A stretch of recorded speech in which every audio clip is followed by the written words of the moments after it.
Unable to resist such a tantalizing target, a massive Allied fleet assembled in the pre-dawn darkness of June 29, 1945. Their objective was Borneo's oil reserves, the final lifeline sustaining Japan's desperate war machine.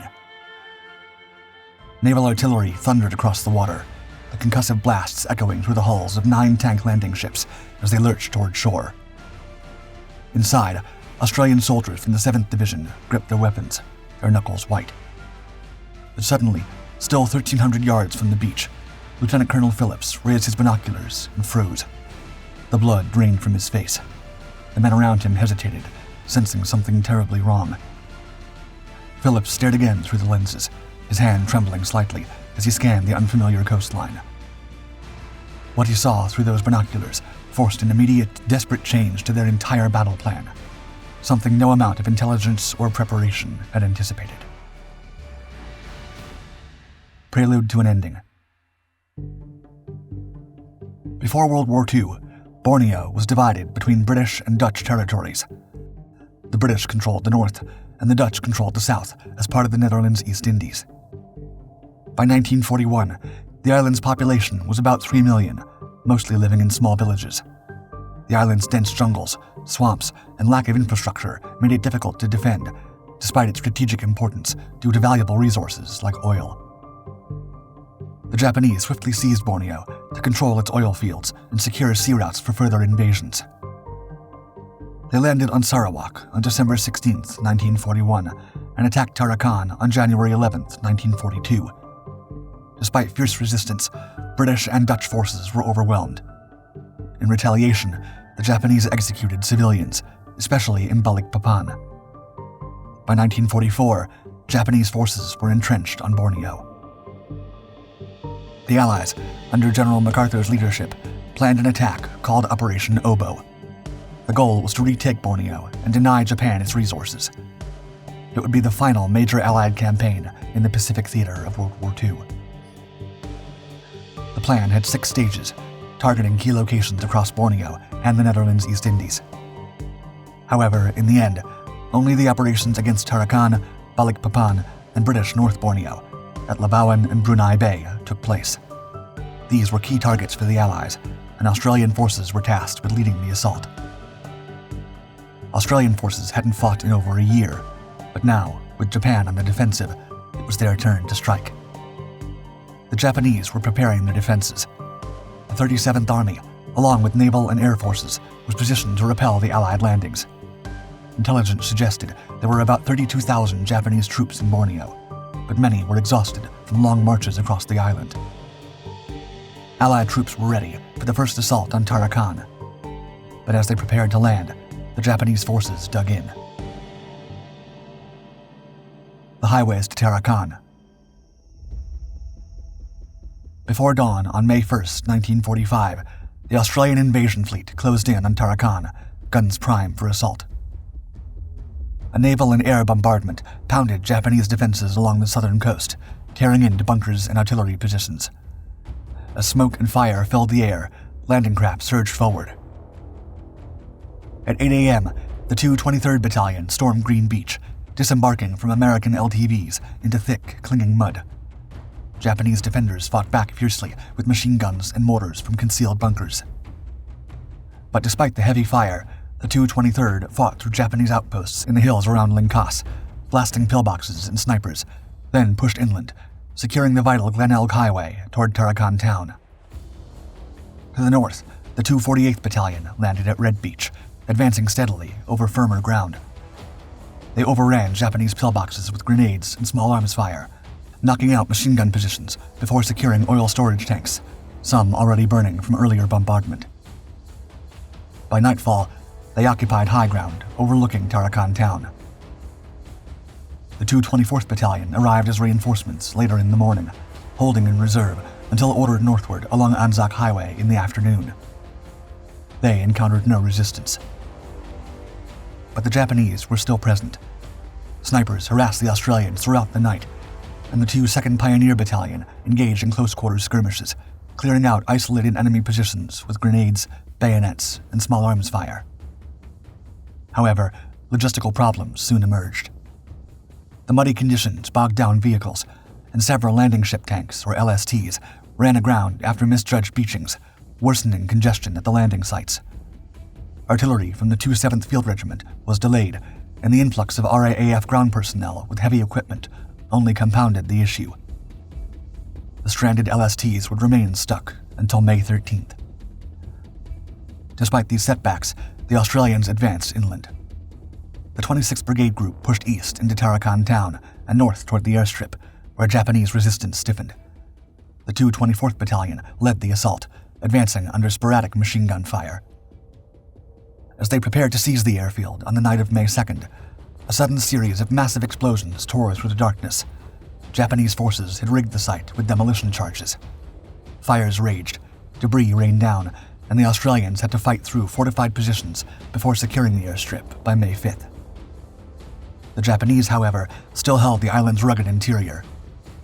More than 1,700 troops remained entrenched in heavily forested hills, their positions fortified with mines and booby traps. To clear them out, Australian forces relied on artillery and air support to soften enemy defenses before launching infantry assaults. Tanks provided limited fire support, but struggled to maneuver through the dense jungle and steep slopes.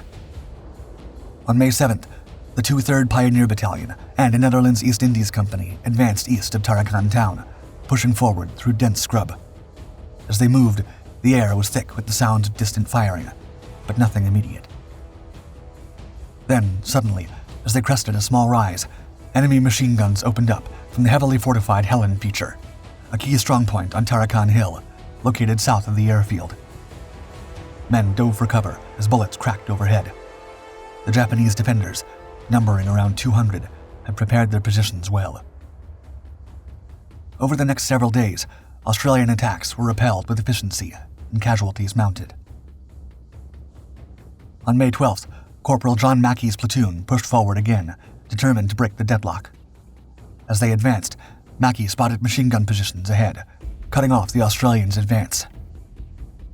He surged forward, leading the charge. Sprinting through the hail of fire, he reached 3 Japanese machine gun posts. Each fell to his attack, but as he reached the last position, a burst of fire hit him. His courage and sacrifice saved his comrades, and he was posthumously awarded the Victoria Cross. To break Japanese resistance, B-24 Liberator bombers and P-38 Lightnings launched coordinated airstrikes. The Liberators carpet-bombed enemy positions, followed by P-38s dropping napalm to flush out surviving defenders. The tactic proved devastating. By May 14th, the Japanese had abandoned Helen, having lost around 100 men. The 2/3rd Pioneer Battalion pressed on, reaching Tarakan's eastern shore by May 16th. Meanwhile, U.S. and Australian naval forces patrolled the surrounding waters, targeting Japanese supply lines. U.S. Navy PT boats intercepted and destroyed at least a dozen enemy craft attempting to reinforce the garrison. The Butler-class destroyer, USS Douglas A. Monroe, silenced a Japanese coastal battery at Cape Jawada, further isolating enemy forces. By mid-June, the Japanese were in full retreat. The last organized resistance collapsed on June 14th, with survivors fleeing north. As fighting raged in the hills, Australian engineers worked to repair Tarakan's bombed-out airstrip, cratered and unusable after the pre-invasion bombardment. Marshy terrain complicated reconstruction, and it took 8 weeks to complete. The airstrip became operational on June 28th, but too late for the Brunei, Labuan, or Balikpapan landings. With the island secured, Japanese holdouts scattered into the jungle, moving north and east to evade capture. Many attempted to swim across the strait to Borneo, but were intercepted by Allied naval patrols. Others hid in the hills, launching occasional raids on Australian positions in search of food. As supplies dwindled, increasing numbers surrendered. By early July, only isolated Japanese stragglers remained. Tarakan's oil fields were quickly repaired after the Allied landing. Engineers restored the first pump by June 27th, and by October, the fields were producing 8,000 barrels per day. The Battle of Tarakan had cost the Australians dearly in time and resources, but the island was now firmly in Allied hands. Casualties were significant. Allies suffered over 251 losses and nearly 700 wounded, while on the Japanese side, 1,540 perished, and 252 were captured. Historians are split on the battle's significance. One called it, quote, a very well-conducted amphibious operation which attained its objectives with minimum loss, while another argued, quote, the results achieved did not justify the cost. The Pocket of North Borneo. On June 10th, the Australians launched the next two major amphibious landings in North Borneo. After intensive rehearsals at Morotai Island in May, an 85-ship assault force, led mainly by the U.S. Navy, departed in early June. Minesweepers and survey vessels moved ahead, clearing the way for the main naval attack group. The first landing targeted Labuan Island. 2 battalions of the 24th Brigade, 228th and 243rd, stormed ashore, backed by Matilda tanks from the 29th Armored Regiment. A 3rd battalion, the 232nd, remained in divisional reserve.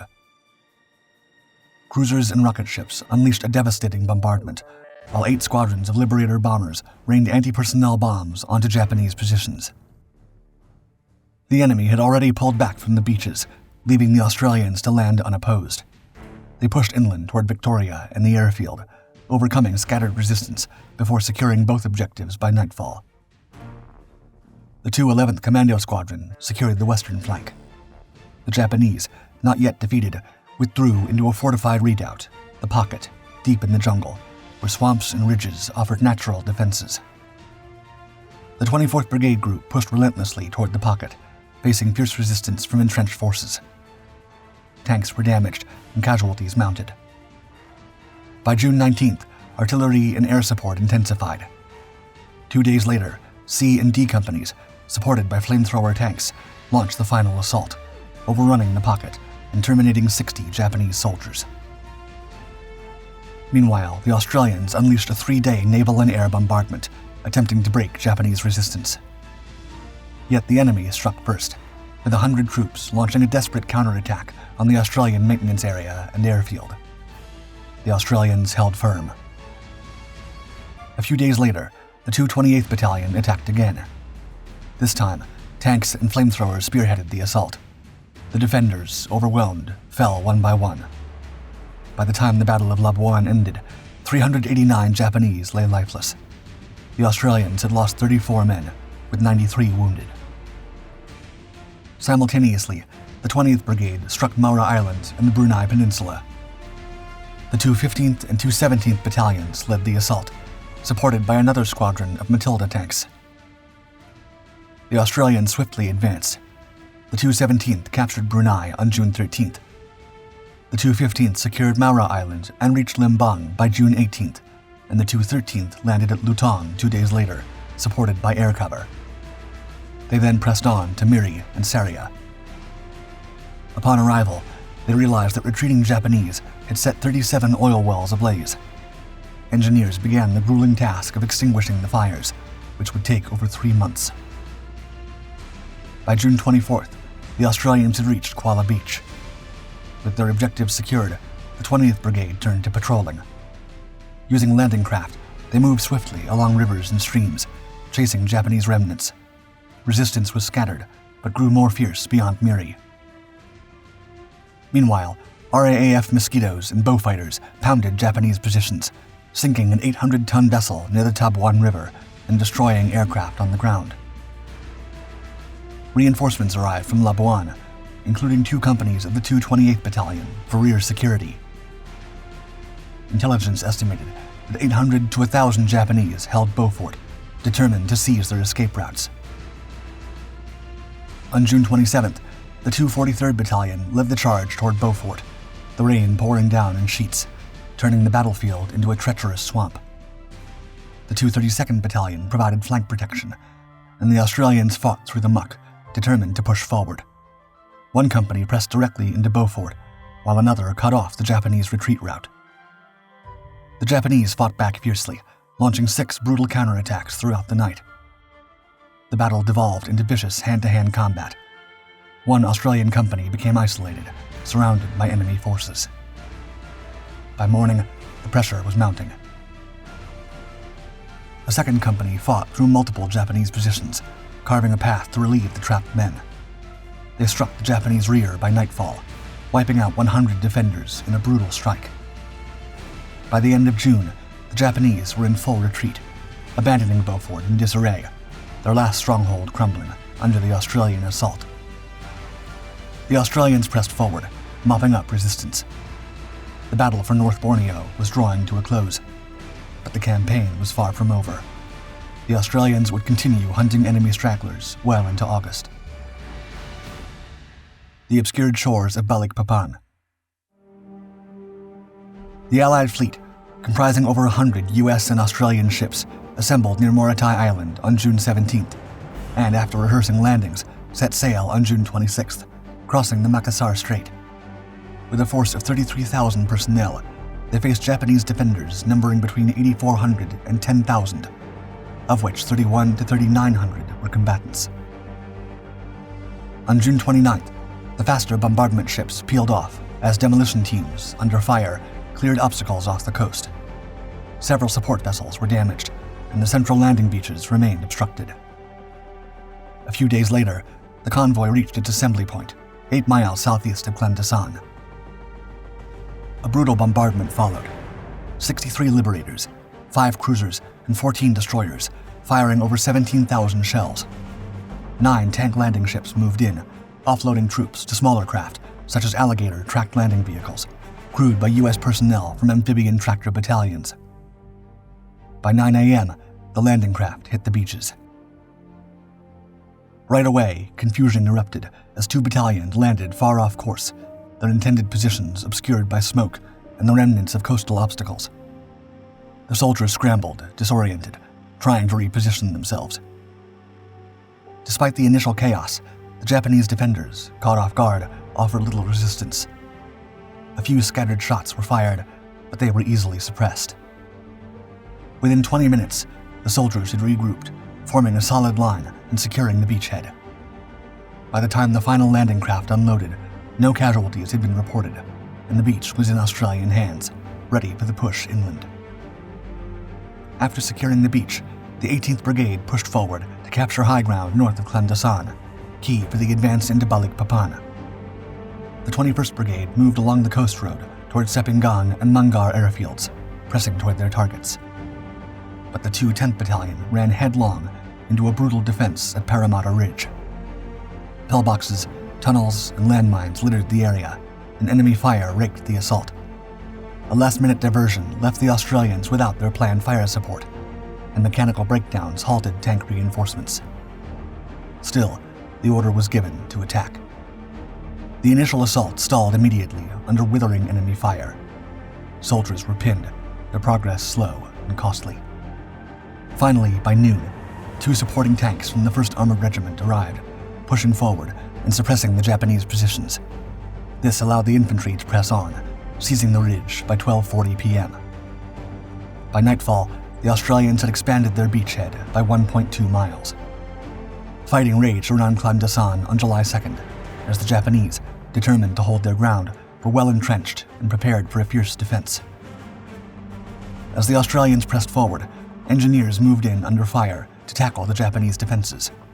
Explosions ripped through the air as they set charges, destroying tunnels that crisscrossed the area, used by the Japanese to ambush and harass the advancing troops. But the real danger lay beneath their feet. The ground was littered with landmines and booby traps. Every step was a calculated risk, with engineers working furiously to clear safe paths while under constant threat of attack.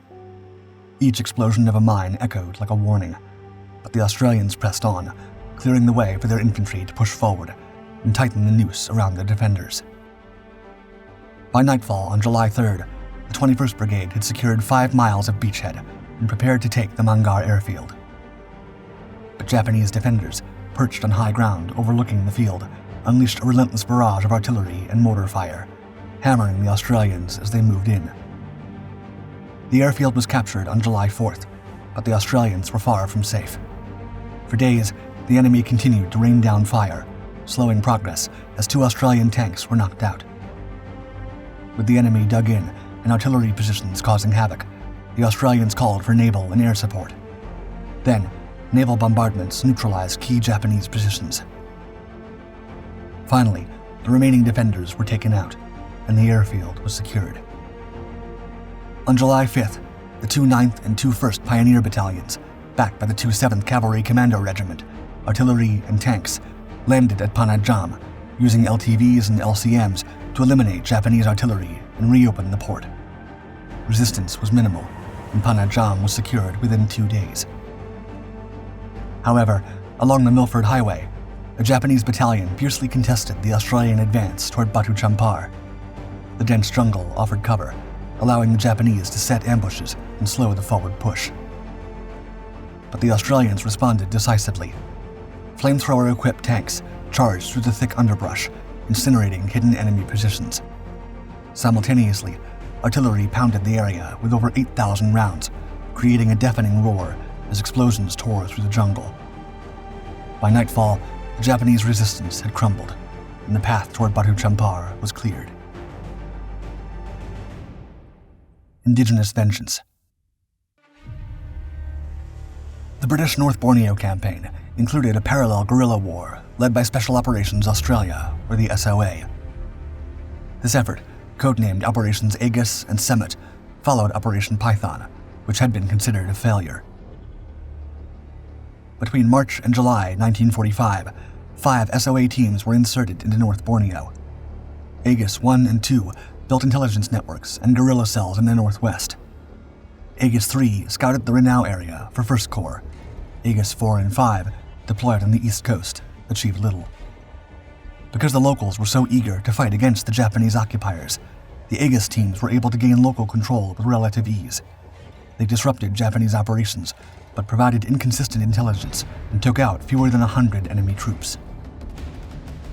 Operation Semet launched in March 1945, deploying over 100 Allied personnel, mostly Australians, into the dense, unforgiving jungles of Sarawak.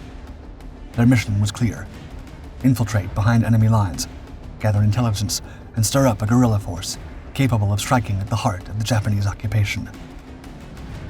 The Dayaks, indigenous to the region and hostile to the Japanese invaders, eagerly joined the fight.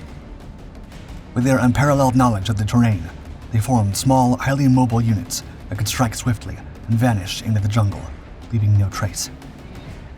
While the 9th Division moved to secure coastal areas, oil fields, plantations, and ports, the guerrillas took to the rugged interior.